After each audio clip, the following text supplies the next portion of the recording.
Friends, welcome to edu classes. તો આજે આપણે શીખવાના છીએ ધોરણ 9 નું ચેપ્ટર નંબર 11 તેનો સ્વાધ્યાય 11.3. તો આગળ વધીએ. સ્વાધ્યાય 11.3 નો દાખલા નંબર 2 નો બીજો દાખલો. જે પહેલો દાખલો હતો તે મેં તમને આગળના વિડિયોની અંદર ગણાવેલો છે, જેની લિંક તમને નીચે ડિસ્ક્રિપ્શન બોક્સની અંદર મળી જશે. તો સ્ટાર્ટ કરીએ. દાખલા નંબર 2 છે કે નીચેના શંકુ આકારના વાસણની ક્ષમતા લીટરમાં શોધો. હવે દાખલો કઈ રીતે ગણવાનો છે તેનો તમને ખ્યાલ જ હશે, કારણ કે આગળના દાખલાની અંદર મેં તમને સમજાવેલો છે. હવે આ દાખલાની અંદર થોડો ફેરફાર છે. તો ચાલો સ્ટાર્ટ કરીએ દાખલાનું સોલ્યુશન અને સાથે સમજતા જઈએ. તો આની અંદર આપણને કીધેલું છે કે ઊંચાઈ 12 સેન્ટીમીટર છે. ઊંચાઈ એટલે કે h જે આપણને આપેલી છે 12 સેન્ટીમીટર. ત્યારબાદ ત્રાંસી ઊંચાઈ જેને આપણે કહીશું l, જે આપણને આપેલી છે 13 સેન્ટીમીટર. તો હવે વાસણની ક્ષમતા શોધવા માટે સૌપ્રથમ આપણે શું શોધવું પડે? ઘનફળ. ચલો ઘનફળનું સૂત્ર કયું થાય છે?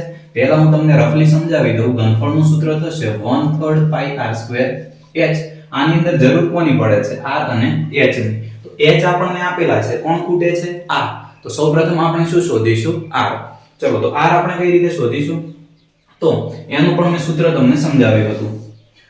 તો જુઓ, l નું સૂત્ર આપણી જોડે હતું √h² + r². તો હવે વર્ગમૂળ આપણે દૂર કરવો હોય તો બંને બાજુ વર્ગ કરીએ તો શું લખી શકાય? l² = h² + r². આપણે કોને શોધવાના છે? h અને l આપેલા છે. કોને શોધીશું? r ને. તો r ને કરતા બનાવીએ તો h² બરાબરની આ બાજુ આવે તો આપણે લખી શકીએ l² - h² બરાબર r². હવે આપણે કોને શોધવાના છે? r ને. r ના વર્ગને નહીં. તો r ને શોધવા હોય તો શું કરીશું? બંને બાજુ વર્ગમૂળ નીકાળીએ તો થશે l² - h².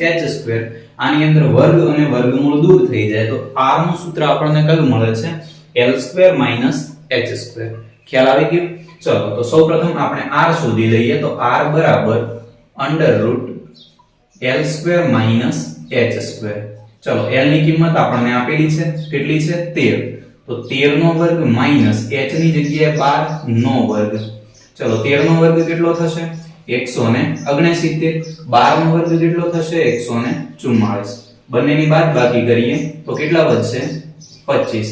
ચલો આ આપણને કોણ મળે છે? વર્ગમૂળમાં 25.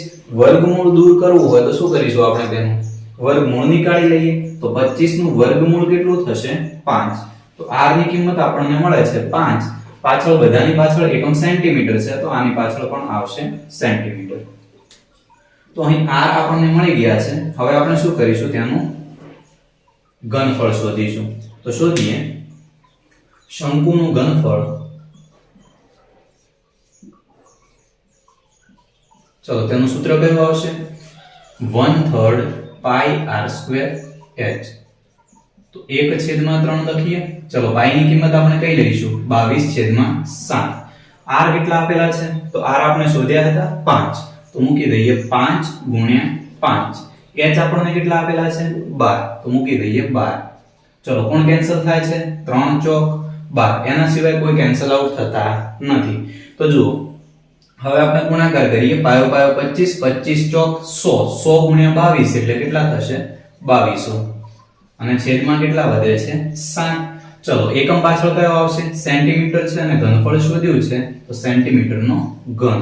આ જગ્યાએ તમારે ભાગાકાર કરવાની કોઈ જરૂર નથી, કારણ કે દાખલો હજુ આગળ બાકી છે. હવે આ તો આપણને સેન્ટીમીટર ઘનમાં મળે છે. આપણે શેની અંદર શોધવાનું છે? લીટરમાં. તો સેન્ટીમીટર ઘનમાંથી લીટરમાં ફેરવવા શું કરવું પડશે આપણે? ચલો તો એ વસ્તુ પણ મેં તમને સમજાવી હતી કે 1000 સેન્ટીમીટર ઘન હોય ત્યારે 1 લીટર થાય. તો આપણી જોડે કેટલા સેન્ટીમીટર ઘન છે? તો 2200/7 સેન્ટીમીટર ઘન બરાબર કેટલા લીટર? ચલો આની અંદર શું કરીશું? ચોકડી ગુણાકાર. આ બંનેનો ગુણાકાર અને 1000 કઈ જગ્યાએ જશે? ભાગાકારમાં. તો કરીએ ગુણાકાર. તો થશે 1000 આ બંનેનો ગુણાકાર થશે તો આપણે લખી શકીએ 2200/7. 1000 કઈ જગ્યાએ જશે? ભાગાકારમાં. તો આના ગુણાકારમાં થશે × 1000. ચલો કેન્સલ આઉટ થતા હોય અને કેન્સલ કરી દઈએ તો 2 શૂન્ય કેન્સલ થાય છે. હજુ પણ કોઈ કેન્સલ થાય છે? હા, જુઓ આ જગ્યાએ 22 છે તો આપણે લખી શકીએ કે 2 × 11 અને અહીં થશે 2 × 5 = 10. તો ઉપર કોણ વધે છે? 11. તો લખી દઈએ 11/7 ગુણ્યા 5 એટલે થશે 35. તો જવાબ થશે 11/35 લીટર.